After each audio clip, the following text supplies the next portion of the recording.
اللي يعرفني يعرف ان فترة الكلية ما كانتش من ألذ الفترات في حياتي، لان الكلية كانت موتراني قوي وكانت تقيلة وعلى طول امتحانات. وانا كمان شخصيتي ما كانش عندها الوعي الكافي، ازاي هندل حالتي النفسية وازاي اتعامل مع التوتر ده، وازاي اتكيف مع الوضع كده وخلاص. يعني بما ان حاجة بتحصل تقريبا كل يوم كنا بنمتحن، فالمفروض ان انا مش كل يوم اتوتر. فكان لسه ما عنديش الادراك الكافي لحاجة زي ان انا هندل حالتي النفسية. فالموضوع ده كان ضاغطني نفسيا جدا، ويمكن كانوا من اصعب 5 سنين مروا عليا في حياتي. فافتكرت موقف كده دلوقتي بعد ما عدت فترة بقى الدراسة والموضوع تخطيناه بمراحل كبيرة قوي وفهمنا الحياة. افتكرت موقف ساعتها حصل لي حلو قوي، حبيت ان انا اشاركه معاكم. احنا كان عندنا النظام في الكلية ان احنا بنمتحن الورقة التحريري، الامتحان العادي، وبعدها بنخرج في خلال من نص ساعة لساعتين كده بيكون الشفوي بدأ. لجنة الشفوي كانت بعد على طول لجنة التحريري في نفس اليوم. واحنا وحظنا بقى، احنا ما شاء الله كنا دفعة يعني ربنا مبارك في عددها شوية، فكان على حسب رقمك بقى هيجي عليه الدور امتى. ممكن نقعد بقى 3-4 ساعات بعد امتحان النظري لحد ما ندخل للدكتور اللي هيمتحننا شفوي، ونمتحن الشفوي ونروح. فانا كانت من اصعب لحظات حياتي بقى لحظات انتظار الشفوي.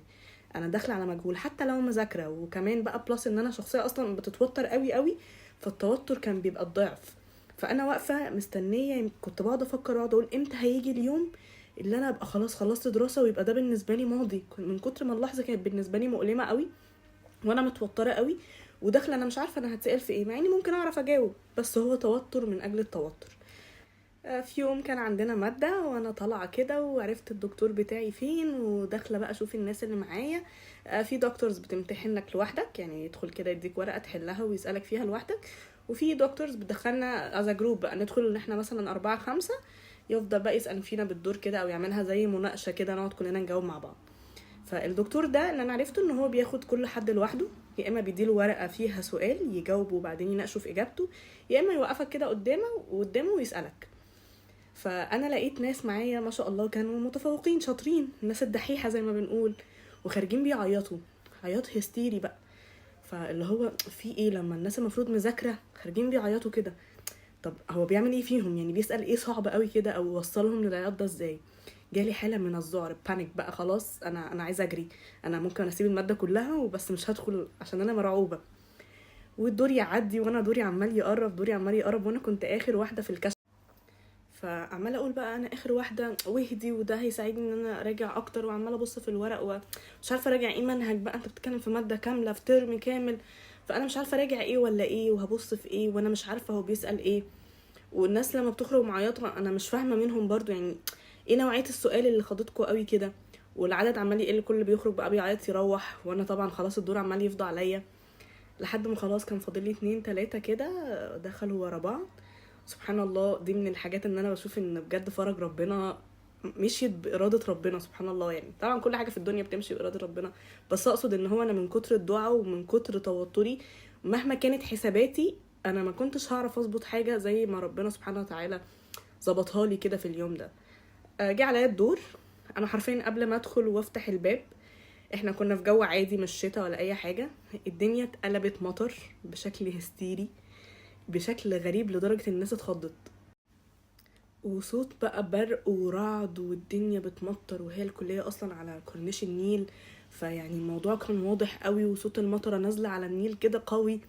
وكله بقى العمليات التعليمية كلها وقفت، كله واقف في الشبابيك بيبص ايه اللي حصل ده، وليه اصلا المطرة بتمطر دلوقتي. لدرجة ان من كتر ما الموضوع كان زايد قوي عن حده، الدكتور اول ما دخلت جاله تليفون من اهله تقريبا او ولاده او حد عايزه ضروري يبتدي يتحرك عشان يروح يجيب ولاده من المدرسة او حاجة يعني. فاول ما جيت وقفت قدامه لقيته اداني ورقه فاضيه وقال لي يلا بسرعه بسرعه اختاري اي سؤال انت عايزه تتسالي فيه اكتبيه في الورقه وجاوبي عليه. ودي كانت ماده فارما، فاللي هو انا في حاجات كتير قوي حافظاها وحابه ان انا اجاوب فيها واناقشك فيها بكل قوه يعني. وفعلا اخترت سؤال مش سهل بس اللي هو حلو وانا واثقه في اجابته، وكتبتها ولسه يعني هو مجرد ما شاف اجابتي مكتوبه في الورقه كبيره لسه هبتدي اشرح له، لقيته بيقول لي تمام تمام تمام. فتمام تمام وخلاص، ما قراش حتى الاجابه، يعني ما ركزش في تفاصيل الاجابه، هو بس شاف عناوين كده انا كاتباها. كلمته ساعتها عن الذبحه الصدريه حتى انا فاكره يعني. ولسه هبتدي اشرح بقى وهقول له بقى انواع الذبحه ايه، وهبتدي ادخل في تفاصيل والعلاجات والكلام ده.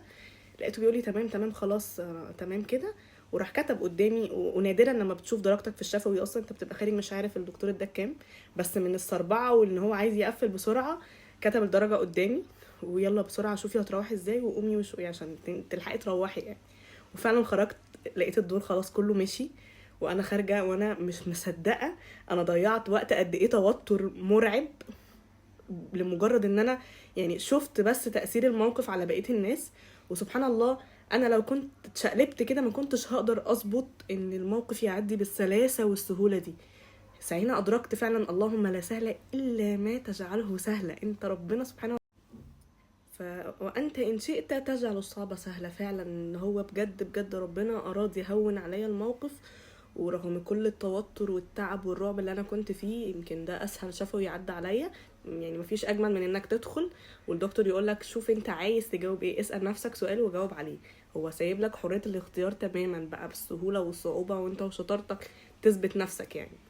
فالموقف ده من المواقف اللي اثرت فيا قوي، ولحد بقى اللحظه اللي انا فيها دي كل ما يعدي موقف وابقى شايله همه وداخله بقى خايفه وهيحصل ايه ويا ترى هيعملوا ايه، ولا مقابله في شغل ولا واتفر الحاجه اللي انا داخلاها ايه، بفضل اقول اكيد المطر هتمطر من جوايا كده، اللي هو انا عارفه ان الفرج جاي. عشان كده انا من محبين المطر جدا يعني.